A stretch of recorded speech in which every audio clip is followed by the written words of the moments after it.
BJP के कारण ये सीट नहीं आई और ना ही आज ये सीट बीजेपी के कारण आ सकती है। मुझे आपको एक ही कहना है, आप पार्टी को मत जिताइए। मुद्दा चाहे राजनीतिक हो, चुनाव का हो, जीत का हो या फिर भ्रष्टाचार का हो, ये मुद्दे जनता से छिप नहीं सकते हैं क्योंकि जनता सब जानती है और सबको पहचानती भी है। चुनाव प्रचार हो चुके हैं, आचार संहिता लागू हो चुकी है और वोटिंग की तारीख भी आ गई है। पहले चरण की वोटिंग 19 अप्रैल को कुछ राज्यों में होनी है और उनमें से एक राज्य महाराष्ट्र भी है। मैं महाराष्ट्र पर इसलिए जोर दे रहा हूं क्योंकि अब बात महाराष्ट्र की होगी, नितिन गडकरी के बेटे सारंग गडकरी के वायरल वीडियो की होगी। आखिर क्यों बीजेपी के लोग सारंग से नाराज हैं? ऐसा क्या कह दिया सारंग ने? आइए देखते हैं इस वीडियो के माध्यम से। दोस्तों, गडकरी साहब यहाँ से ही पैदा हुए, नागपुर के ही है।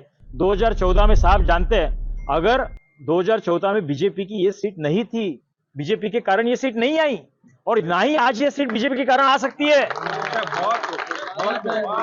खड़ा हूं तो आपको मालूम है क्यों खड़ा हूं।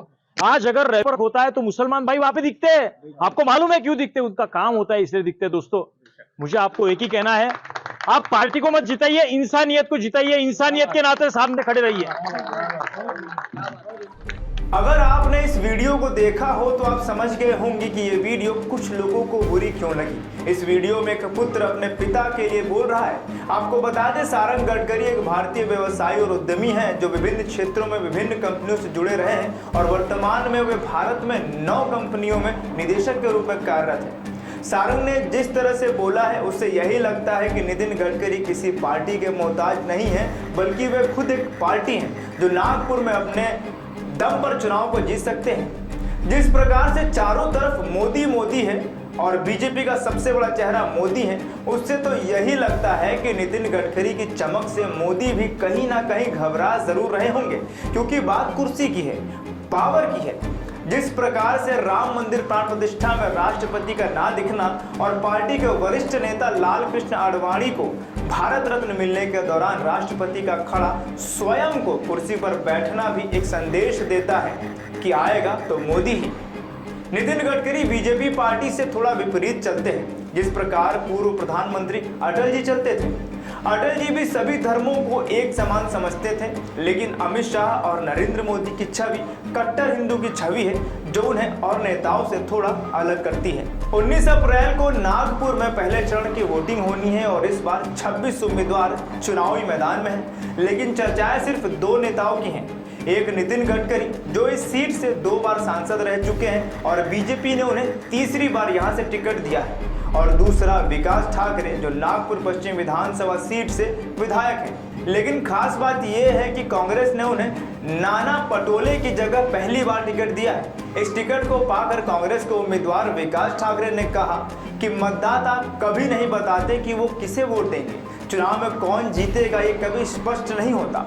यह चुनाव विचारधाराओं की लड़ाई है और मेरा मानना है कि हर कोई जानता है कि नागपुर किस विचारधारा का समर्थन करेगा। इस बयान के जवाब में नितिन गडकरी ने कहा कि बी.आर. अम्बेडकर का संविधान हमारी आत्मा, तो संविधान बदलने का कोई सवाल नहीं उठता।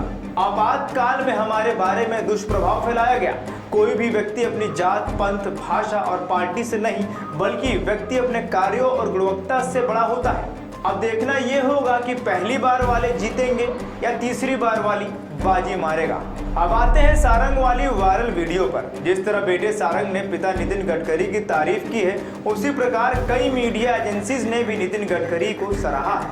न्यूज़ 18 हिंदी ने लिखा है कि नितिन गडकरी एक हैट्रिक लगाने के पूरे आसार हैं। इनकी कुछ मुख्य वजह है कि केंद्रीय मंत्री रहते हुए सड़क परिवहन के क्षेत्र में उनके द्वारा किए गए कार्य। इसी तरह के तमाम लेख आपको देखने को मिल जाएंगे। फिलहाल अब ये देखना होगा कि सारंग के इस बयान से सियासत कितनी गर्माती है और प्रधानमंत्री नरेंद्र मोदी पर इसका कितना असर पड़ेगा। इसी तरह की तमाम खबरों से जुड़े रहने के लिए देखते रहें माय भारत। देश का सबसे बड़ा राज्य उत्तर प्रदेश,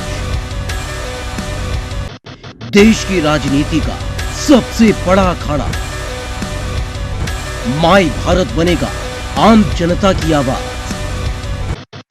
अब होगी हर खबर की जमीनी पड़ताल, जुड़े रहिए सिर्फ माय भारत के साथ।